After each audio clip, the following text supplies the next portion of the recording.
Hi guys, welcome to week 4 of our study on 1st and 2nd Peter. I hope you're all enjoying the series so far.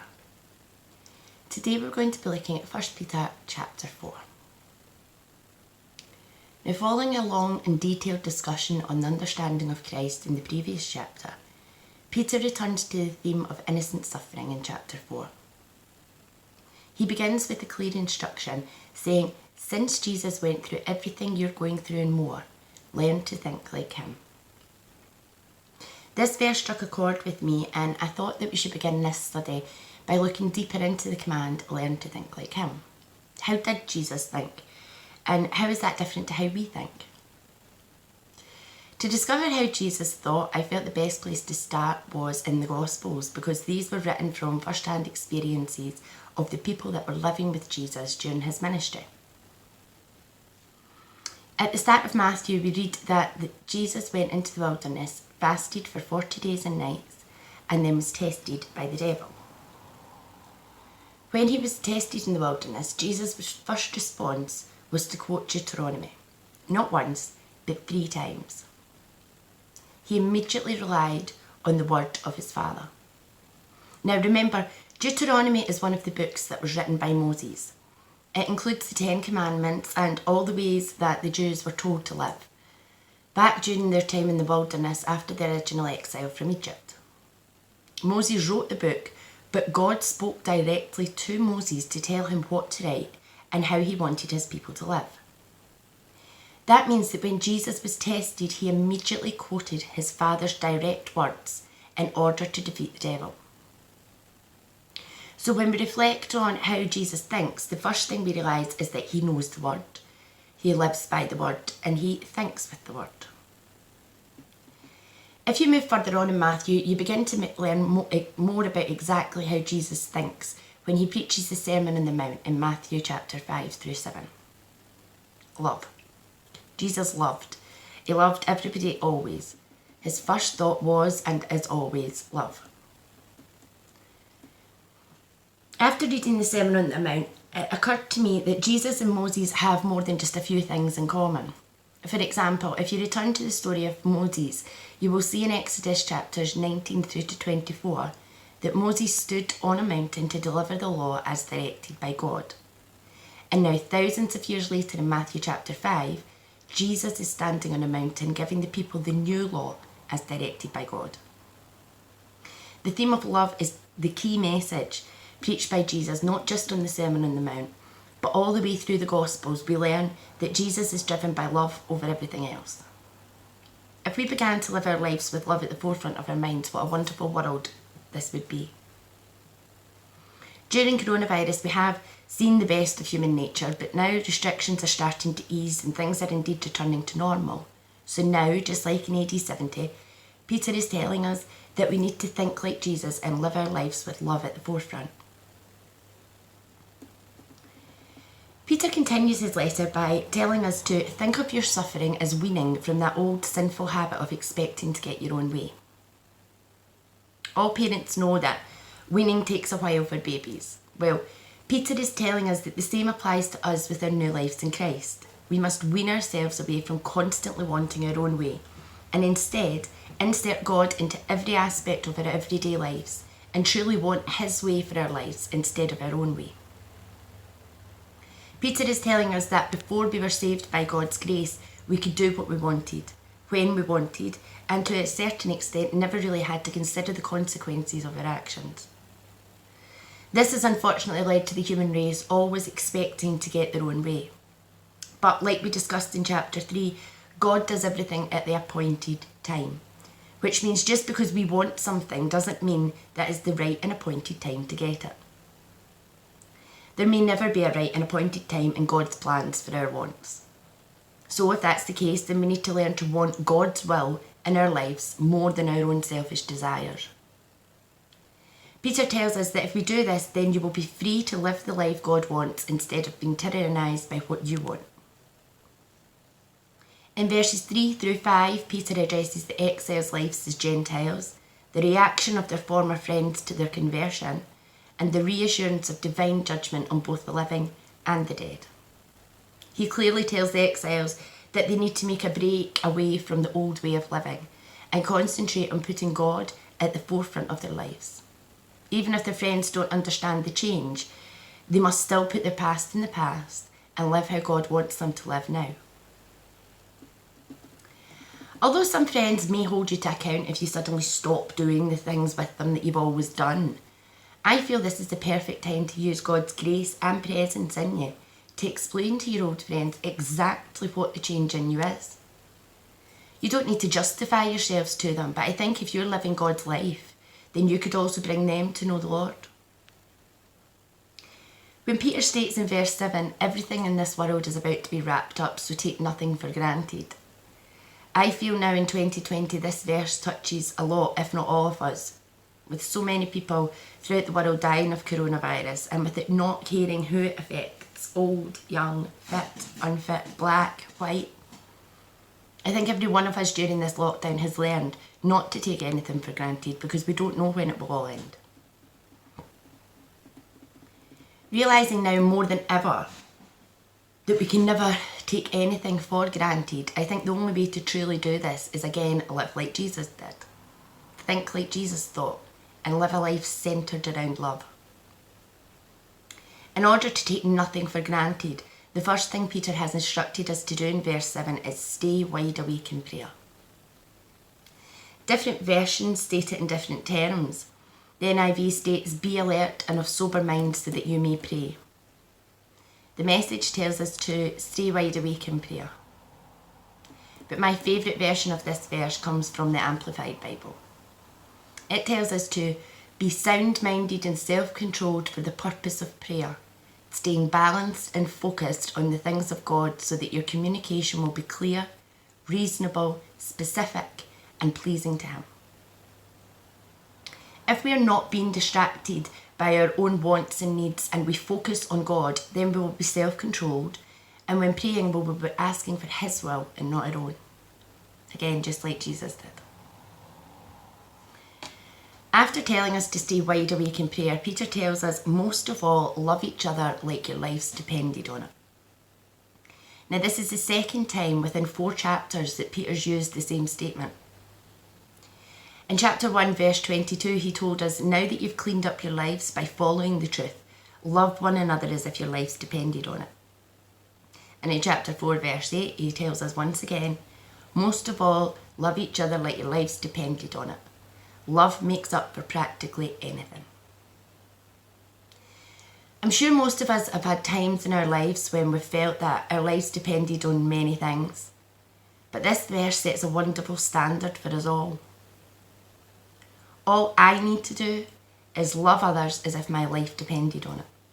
All you need to do is love others as if your life depended on it. The reason we need to do this is because our lives do depend on it. We can't have the life God intended for us without love. Life in God equals love. God has a goal in mind for each and every one of us, so we should be cheerful and generous and live a life with love at the centre of it. If we do, then God will get all the credit. Can you imagine being able to love in such a way that it makes up for practically anything? Wouldn't that be an amazing thing? That is the way Jesus did it, which means so can we. We just need to live life with love at the centre of it. I just love the statement, love makes up for practically everything. It actually reminds me of the speech Hugh Grant made in Love Actually. Love is everywhere, we just need to look for it. But if we're living our life with love at the centre of it, then it'll be easier for us to see love all around us. Peter continues by telling us to be quick to give a meal to the hungry and a bed to the homeless, cheerfully. I think Peter adds the word cheerfully here because he knows that the exiles, much like people nowadays, do all the correct and nice things because they're meant to do it and they're meant to be seen to be doing that. But they're not happy about having to do it deep inside.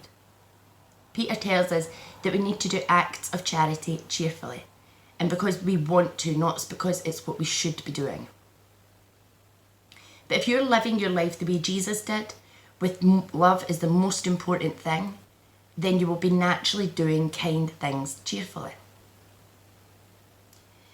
Peter continues his instructions by telling us to be generous with the different things that God gave you, passing it around so that all get in on it. This may be physical gifts that you can share with others, perhaps donating clothes that no longer fit your family to another family with children the same age or size, or perhaps donating a food shop to a single mother that's too proud to ask for help. These are just some examples of physical gifts you could share with others, but as Peter points out, it's not just about the physical things. It could be the natural gifts that God has given you that you can be generous with. If words, let it be God's words. If help, let it be God's hearty help.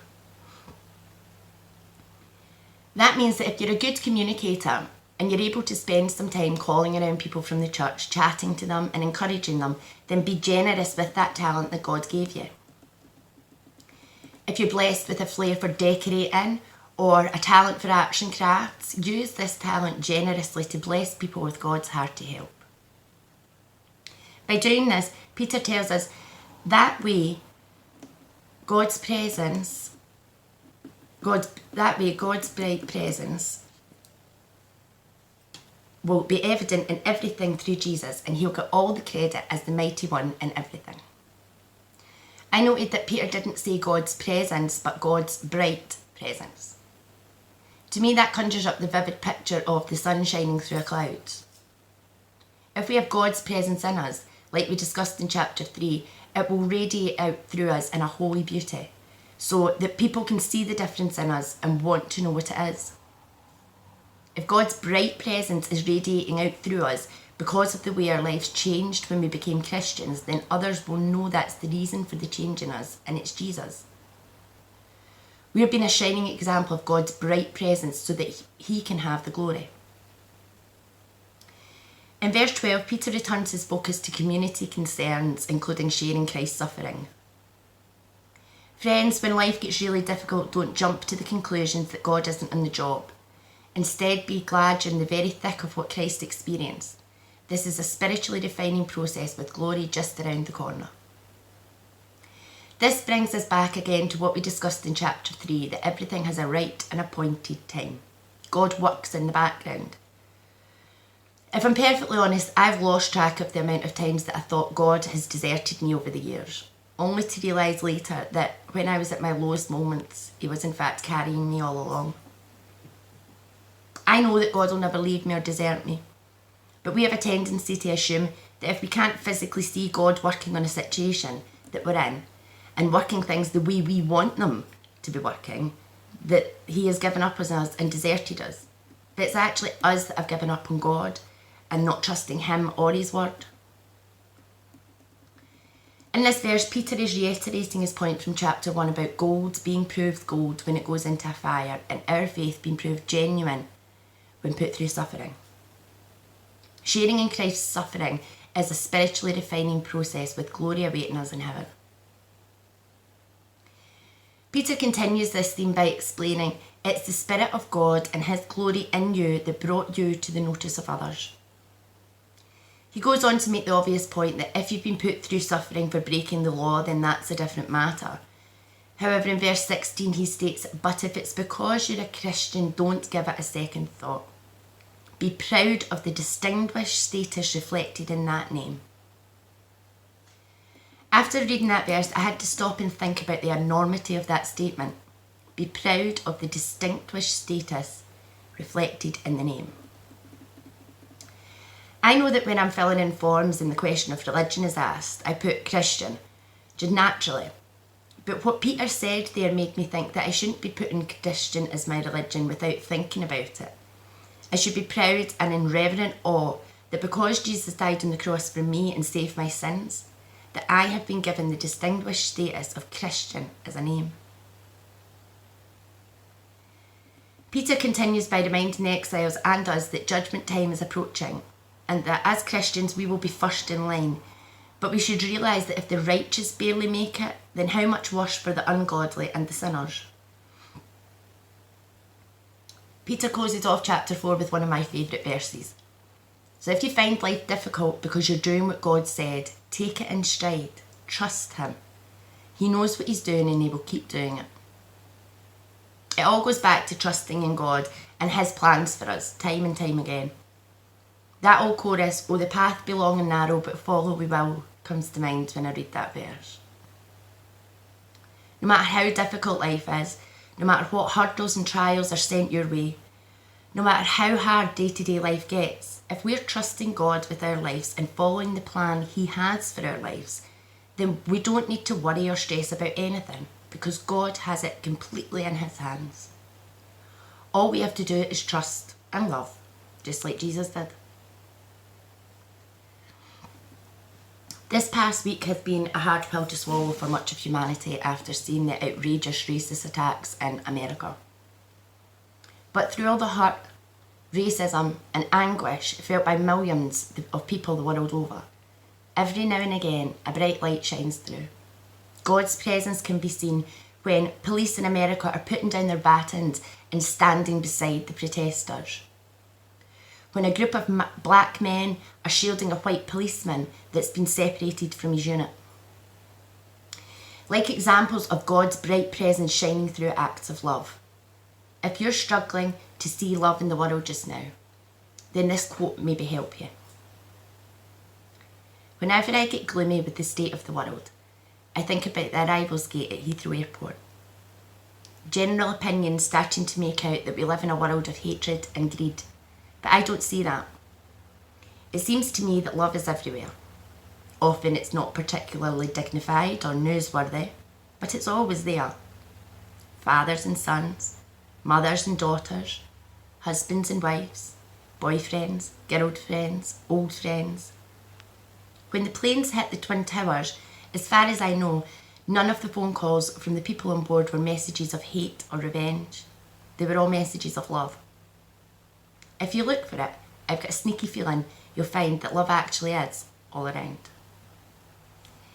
If you can take anything from this study into the next 2 weeks, then let it be love like your life depended on it. Love makes up for practically anything. Next time we'll be studying 1 Peter chapter 5. Till then guys, stay safe, take care. Bye.